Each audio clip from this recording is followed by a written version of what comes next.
नमस्कार, स्वागत है आप सभी का। और आइए शुरुआत कर लेते हैं हेडलाइंस के साथ।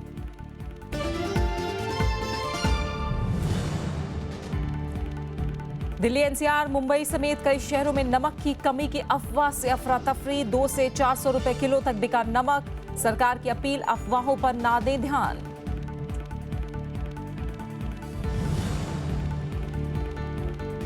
बहत्तर घंटे और बढ़ी पुराने नोटों की मियाद। नोटों की कमी पर सरकार और आरबीआई की बैठक आज। आयकर विभाग ने बैंकों से मांगी 2.5 लाख से ज्यादा जमा कराने वालों की जानकारी।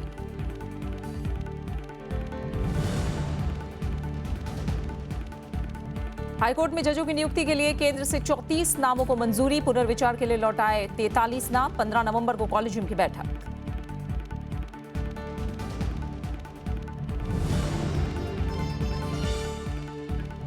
रैन बसेरों पर सुप्रीम कोर्ट की केंद्र और राज्यों को फटकार। पूछा, फंड होने के बावजूद क्यों नहीं हो रहे पर्याप्त इंतजाम। जमीनी हालात जानने के लिए कमेटी का गठन।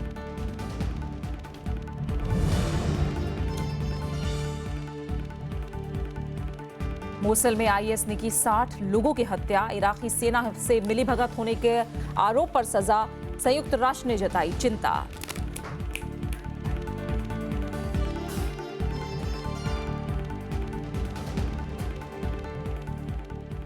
केंद्रीय खाद्य मंत्री रामविलास पासवान ने साफ किया है कि देश में नमक की कोई कमी नहीं है।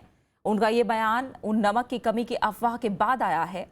रामविलास पासवान ने ऐसी अफवाह फैलाने वालों के खिलाफ सख्त कार्रवाई की बात कही है।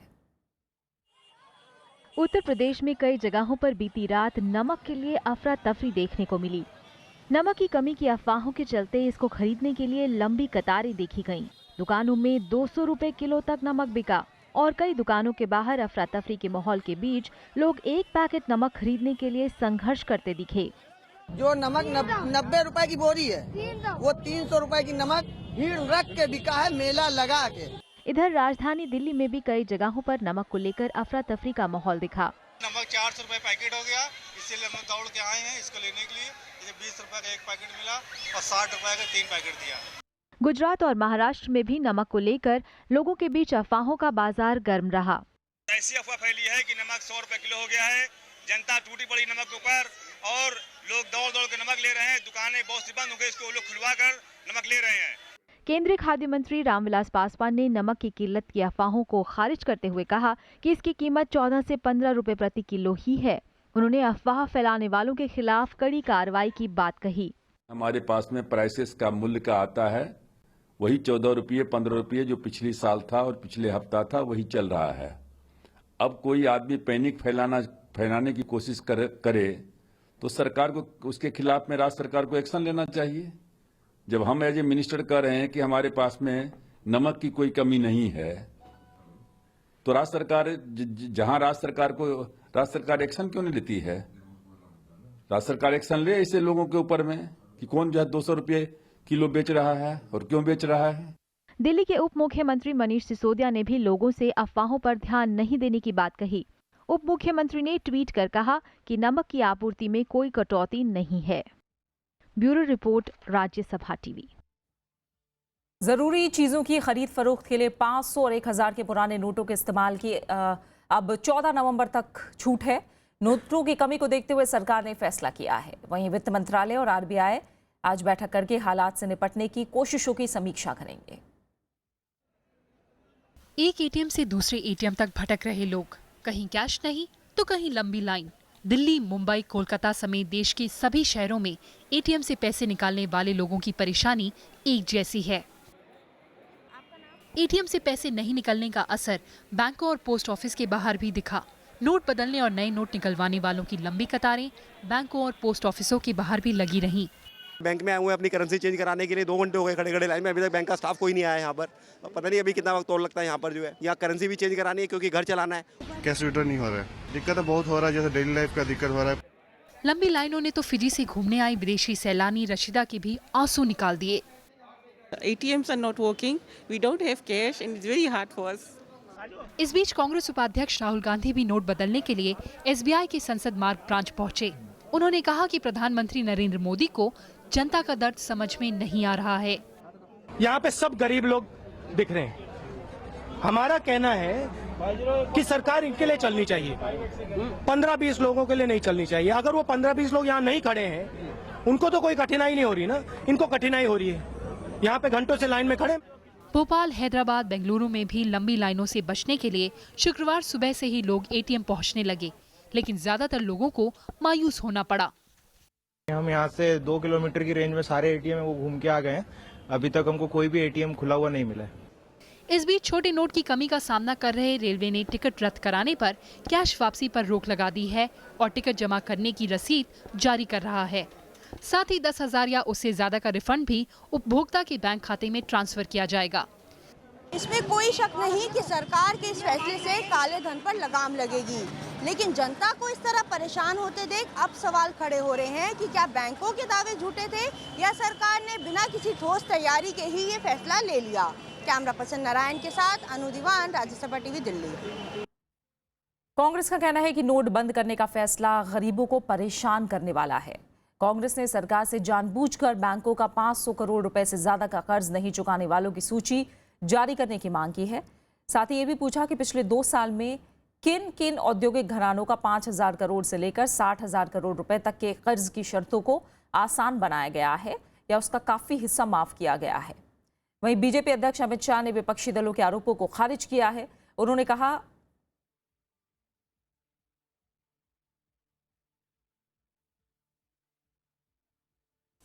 तमाम वो बड़े व्यापारी जिनका 500 करोड़ से ज़्यादा, जिन्होंने कर्जा राष्ट्रीयकृत बैंकों से लिया और लौटाया नहीं और एनपीएस हो गए, वो उनकी सूची सरकार जारी करे। जिस प्रकार का माहौल राजनीतिक दल बनाना चाहते हैं, मैं उनसे ये सवाल पूछना चाहता हूं कि आप काले धन के समर्थन में है या काले धन के खिलाफ है। सतलुज यमुना लिंक नहर पर पंजाब में राजनीतिक भूचाल आ गया है। सुप्रीम कोर्ट के फैसले के बाद पंजाब सरकार जहां राष्ट्रपति से सुप्रीम कोर्ट की राय नहीं मानने की गुहार लगाएगी, वहीं कांग्रेस के विधायकों ने शुक्रवार को विधानसभा से इस्तीफा सौंप दिया। उधर हरियाणा के राजनीतिक दलों का कहना है कि राज्य को उसका हक मिलना चाहिए। सतलुज यमुना लिंक नहर पर सुप्रीम कोर्ट के फैसले से हरियाणा और पंजाब के बीच विवाद बढ़ गया है। कांग्रेस और बीजेपी के नेता राज्य के हिसाब से अपना रुख तय कर रहे हैं। पंजाब में सरकार चला रही शिरोमणि अकाली दल अब राष्ट्रपति से सुप्रीम कोर्ट की राय नहीं मानने की गुहार लगाएगी। अभी पंजाब के असेंबली का सेशन हमने 16 को बुलाया है। उसके बाद हम हमारी कैबिनेट राष्ट्रपति जी को मिलेंगी कि उनको रिक्वेस्ट करेंगे कि ये जो एडवाइस है कोर्ट की वो एक्सेप्ट ना करें। तीसरी बात, हम पंजाब की रैली कर रहे हैं, यहाँ जनता की कोर्ट में लेके जाएंगे। पंजाब को जितना मिल रहा था उससे कम हो रहा है, तो इसका मतलब सीधा सीधा देश का बहुत बड़ा नुकसान हो रहा है, जिसको बचाने के लिए हमें ये जो है किसान को मजबूत करना हो और उसके लिए पानी चाहिए, और पानी इसीलिए हम किसी को भी देने की समर्था में नहीं। पंजाब कांग्रेस के सभी 42 विधायकों ने शुक्रवार को विधानसभा सचिव को इस्तीफे सौंप दिए। पार्टी ने अकाली बीजेपी सरकार पर पंजाब के हितों की अनदेखी का आरोप लगाया और आंदोलन करने का ऐलान किया। This decision is going to affect the lives of millions of our Punjabis, and therefore it is essential that before any decision is taken on the quantum of water, a tribunal must be set up to find out what is the water available. If there is no water, how can you distribute it? आम आदमी party Congress के साथ BJP और शिरोमणि अकाली दल पर राजनीति करने का आरोप लगा रही है।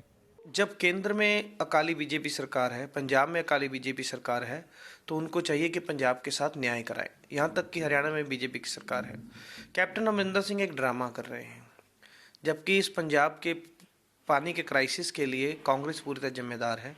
उधर हरियाणा में कांग्रेस और बीजेपी के नेता सुप्रीम कोर्ट की सलाह का स्वागत कर रहे हैं। हरियाणा का जो इलाका पैसा है 33%, हरियाणा के किसानों को 1000 करोड़ का प्रतिवर्ष नुकसान हो रहा है। अब एक न्याय मिलने की उम्मीद हुई है और उनको बड़े मन के साथ ये देना चाहिए।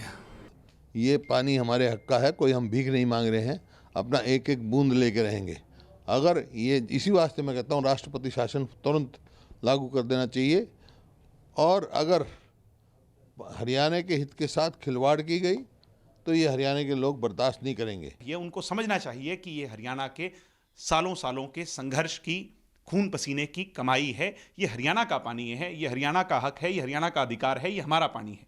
अब इसे उनको देना होगा, चाहे वो अब बात खून बहाने की करें या ना करें, अब उससे कोई ज्यादा फर्क लंबा चौड़ा पड़ता नहीं है। हमारा पानी है, हमें मिल करके रहेगा। 5 जजों की संविधान पीठ ने गुरुवार को Punjab termination of agreement act 2004 को असंवैधानिक करार दिया था।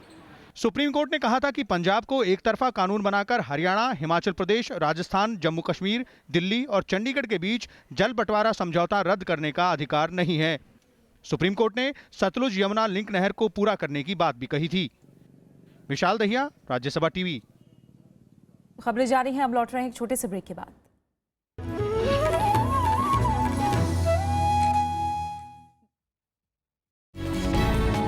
जो काला धन है वो धन नहीं है, काला धंधा है। नोट का रंग एक ही होता है, धनों का रंग काला और सफेद हो जाता है। एक धन जिसने नेशनल इनकम को रिपोर्ट किया है और दूसरा धन जिसने नेशनल इनकम को रिपोर्ट नहीं किया और कंसील किया गया है। इस देश के 1% जनता के पास 99% ब्लैक मनी या काला धन की संपत्ति है। ये पीपल्स मूवमेंट है, इसको एक ऑनेस्टी मूवमेंट की तरह से लिया जाए। तो हम उम्मीद काले धंधे पे कुछ दिनों में करें। काले धंधे पर भी लगाम कसने की सरकार उसी तरह से प्रयास करेगी जैसे कि आज काले धन के लिए कर रही है, और उम्मीद है कि इससे आम लोगों को कोई परेशानी नहीं होगी। देखिए सरोकार सिर्फ राज्यसभा टीवी पर।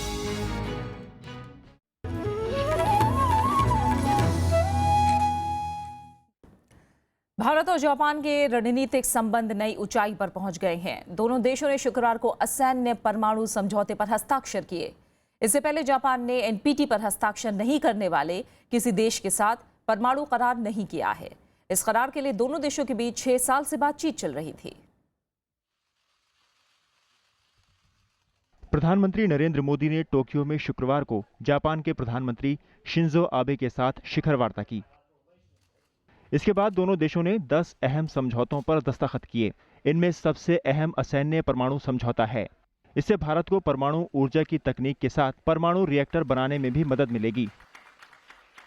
Today's signing of the agreement for cooperation in peaceful use of nuclear energy marks a historic step in our engagement to build a clean energy partnership. 取ることを確保する法的な枠組みであり、NPT を締結していないインドを国際的な不拡散体制に実質的に参加させることにつながります。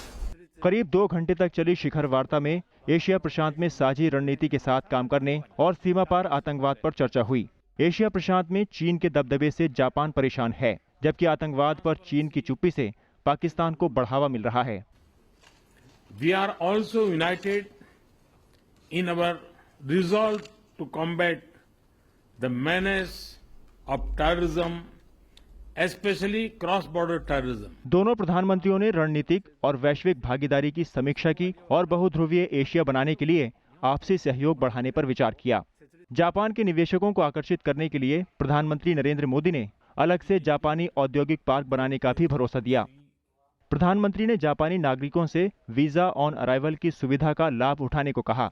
वहीं जापानी उद्यमियों से 10 साल के वीजा का लाभ उठाने की अपील की। अखिलेश सुमन, राज्यसभा टीवी।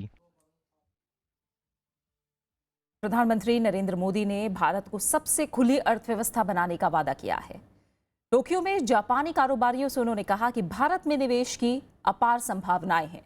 प्रधानमंत्री की मुलाकात जापान के सम्राट अकिहितो से हुई। प्रधानमंत्री नरेंद्र मोदी ने जापानी कारोबारियों से मुलाकात में आर्थिक सुधारों की जानकारी दी। उन्होंने कहा कि कम मजदूरी और बड़ा घरेलू बाजार होने से भारत निवेश के लिए सबसे उपयुक्त है। प्रधानमंत्री ने जापानी कारोबारियों को उनकी चिंताएं दूर करने का भरोसा भी दिया।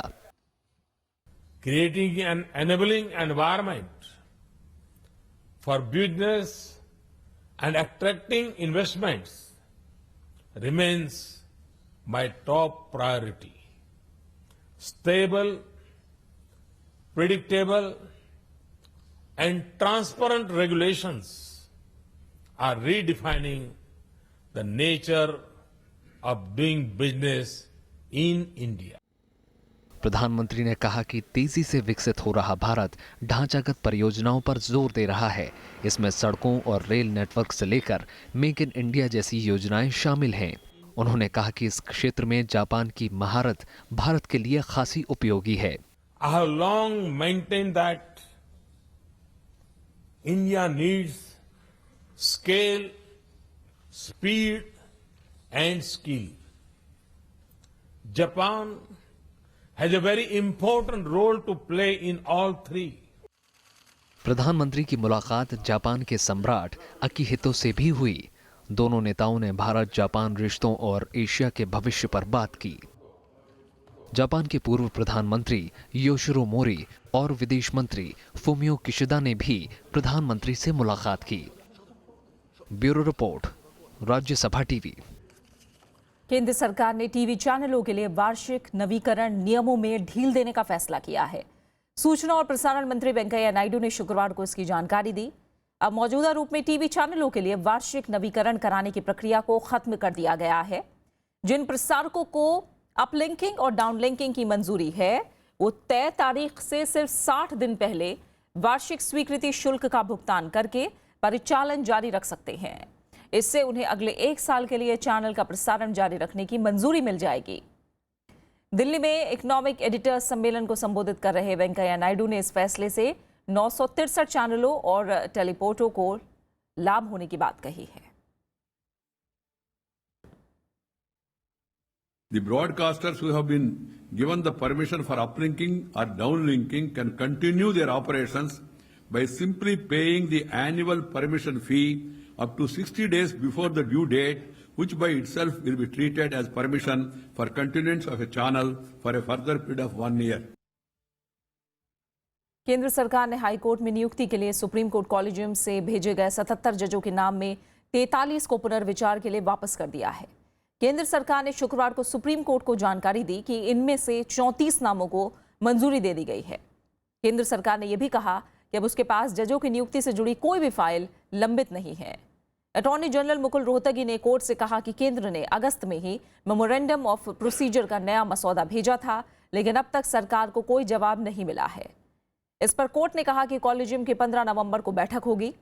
अब इस मामले की अगली सुनवाई 19 नवंबर को होगी।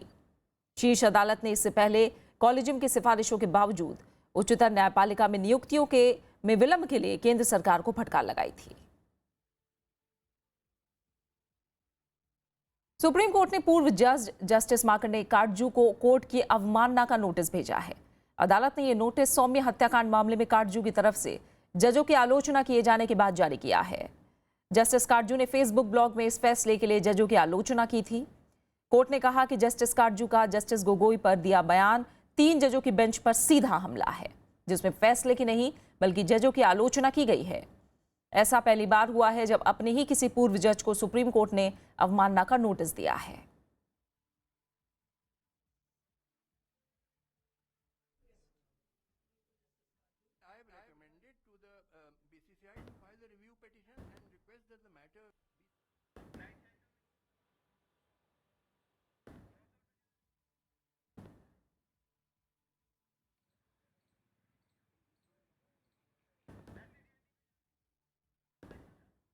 तो सुप्रीम कोर्ट ने पूर्व जज जस्टिस मार्कंडेय काटजू को कोर्ट की अवमानना का नोटिस भेजा है।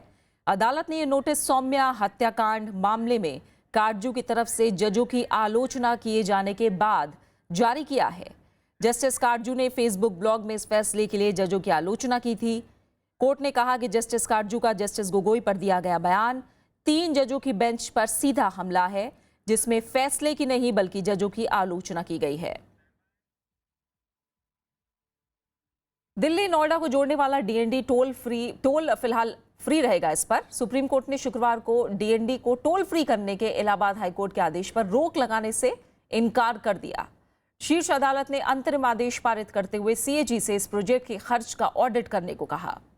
कोर्ट ने प्रोजेक्ट की कुल लागत और टोल कंपनी की अभी तक की आमदनी का भी हिसाब देने को कहा है। कोर्ट ने टोल कंपनी पर सख्त रुख दिखाते हुए कहा कि कंपनी ने सिर्फ 10 किलोमीटर में सड़क बनाई है, लेकिन उसका रवैया ऐसा है मानो चांद पर सड़क बनाई गई हो। कोर्ट ने सीएजी से 4 हफ्ते में ऑडिट की रिपोर्ट सौंपने को कहा है। पिछले महीने इलाहाबाद हाईकोर्ट ने इस फ्लाईवे को टोल फ्री करने का आदेश दिया था। टोल फ्री करने से जुड़ी याचिका में कहा गया था कि डीएनडी का निर्माण 1997 में शुरू हुआ था और ये 2001 से चालू हुआ। इसकी कुल लागत 407 करोड़ थी, जबकि वसूली 2000 करोड़ से ज्यादा की हो चुकी है।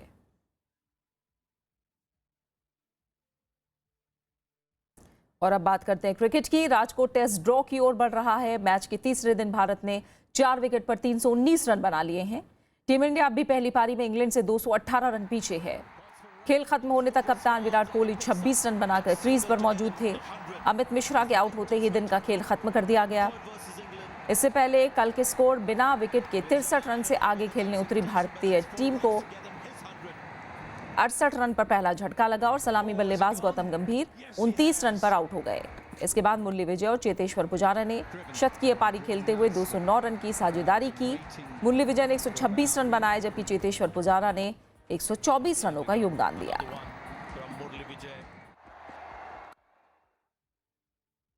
बात खास शख्सियत की। आज भारत रत्न महामना पंडित मदन मोहन मालवीय की पुण्यतिथि है। एशिया के सबसे बड़े आवासीय विश्वविद्यालय बनारस हिंदू विश्वविद्यालय के संस्थापक महामना ने इसे चंदे के पैसों से खड़ा किया था। बीएचयू ने देश को कई राजनेता, कलाकार, गायक, कवि, लेखक, खिलाड़ी और वैज्ञानिक दिए हैं। गंगा नदी पर पहला बड़ा आंदोलन खड़ा करने वाले महामना ने 1916 में अंग्रेजों को यह समझौता करने पर मजबूर कर दिया था कि वो भविष्य में गंगा पर कोई भी बांध नहीं बनाएंगे। पंडित मालवीय हिंदुस्तान टाइम्स सहित कई अखबारों के संपादक भी रहे। स्वतंत्रता आंदोलन की शुरुआत में नरम और गरम दलों के बीच समन्वय की कड़ी रहे महामना का आज ही के दिन 1946 में देहांत हो गया था। मशहूर अभिनेता अमजद खान की आज जयंती है। अमजद खान के डायलॉग आज भी लोगों की जुबान पर हैं। उन्होंने हिंदी सिनेमा में खलनायक की परंपरागत छवि को बदलकर रख दिया था। कितने आदमी थे सरदार? 2 आदमी थे। 2 आदमी। ये डायलॉग जैसे ही कानों में सुनाई देता है, एक ही तस्वीर सामने आती है। वो है मशहूर अभिनेता अमजद खान की। तेरा क्या होगा कालिया? सरदार, मैंने आपका नमक खाया सरदार। अब गोली खा। 12 नवंबर 1940 को पैदा हुए अमजद खान के करियर के लिए शोले फिल्म मील का पत्थर साबित हुई। इस फिल्म के बाद अमजद खान देश ही नहीं दुनिया भर में जाने गए। जब बच्चा रात को रोता है तो माँ कहती है बेटे सो जा, सो जा नहीं तो गब्बर सिंह आ जाएगा। 1951 की फिल्म नाज़नीन से बाल कलाकार के रूप में अपने सफर की शुरुआत करने वाले अमजद खान ने 100 से ज्यादा फिल्मों में काम किया। 1973 में आई फिल्म हिंदुस्तान की कसम बतौर अभिनेता उनकी पहली फिल्म थी। देहाती पहलवान की भूमिका हो या एक हास्य कलाकार का किरदार, हर रोल में अमजद खान फिट नजर आए। मैं जा रहा हूँ। जा। अरे किशन, अरे उस तरफ नहीं। परवरिश, मुकद्दर का सिकंदर, लावारिस, हीरालाल पन्नालाल, सीतापुर की गीता, हिम्मत वाला और कालिया जैसी सुपरहिट फिल्मों में अमजद खान की संवाद अदायगी आज भी लोगों के जहन में ताजा है। शतरंज के खिलाड़ी भी उनकी मुख्य फिल्मों में शुमार है। कि उन्हें उस ऐहदनामे को तोड़ने का क्या हक था जिसमें साफ साफ लिखा था कि कंपनी मुल्क की हुकूमत तो अपने हाथ में ले सकती है, लेकिन हमारी मसलहत हमसे हरगिज नहीं छीन सकती। 1986 में हुए सड़क हादसे के बाद रुपहले पर्दे से अमजद खान की दूरियां बढ़ती चली गईं। 27 जुलाई 1992 को अमजद खान ने दुनिया को अलविदा कह दिया। पर्दे पर खलनायक के किरदार का जो जादू अमजद खान ने फैलाया, आज भी उस कमी को पूरा करने के लिए फिल्म इंडस्ट्री को दूसरा अमजद नहीं मिल पाया। ये हाथ। Bureau report, Rajya Sabha TV. और अब आखिर में हेडलाइंस। दिल्ली, एनसीआर, मुंबई समेत कई शहरों में नमक की कमी की अफवाह से अफरा तफरी। 200 से 400 रुपए किलो तक बिका नमक। सरकार की अपील, अफवाहों पर ना दे ध्यान। 72 घंटे और बढ़ी पुराने नोटों की मियाद। नोटों की कमी पर सरकार और आरबीआई की बैठक आज। आयकर विभाग ने बैंकों से मांगी 2.5 लाख से ज्यादा जमा कराने वालों की जानकारी। हाईकोर्ट में जजों की नियुक्ति के लिए केंद्र से 34 नामों को मंजूरी। पुनर्विचार के लिए लौटाए 43 नाम। 15 नवंबर को कॉलेजियम की बैठक। रैन बसेरों पर सुप्रीम कोर्ट की केंद्र और राज्यों को फटकार, पूछा फंड होने के बावजूद क्यों नहीं हो रहे पर्याप्त इंतजाम, जमीनी हालात जानने के लिए कमेटी का गठन। मूसल में आईएस ने की 60 लोगों की हत्या, इराकी सेना से मिलीभगत होने के आरोप पर सजा, संयुक्त राष्ट्र ने जताई चिंता। और इसी के साथ फिलहाल इस बुलेटिन में इतना ही। आगे आप देश देशांतर। नमस्कार।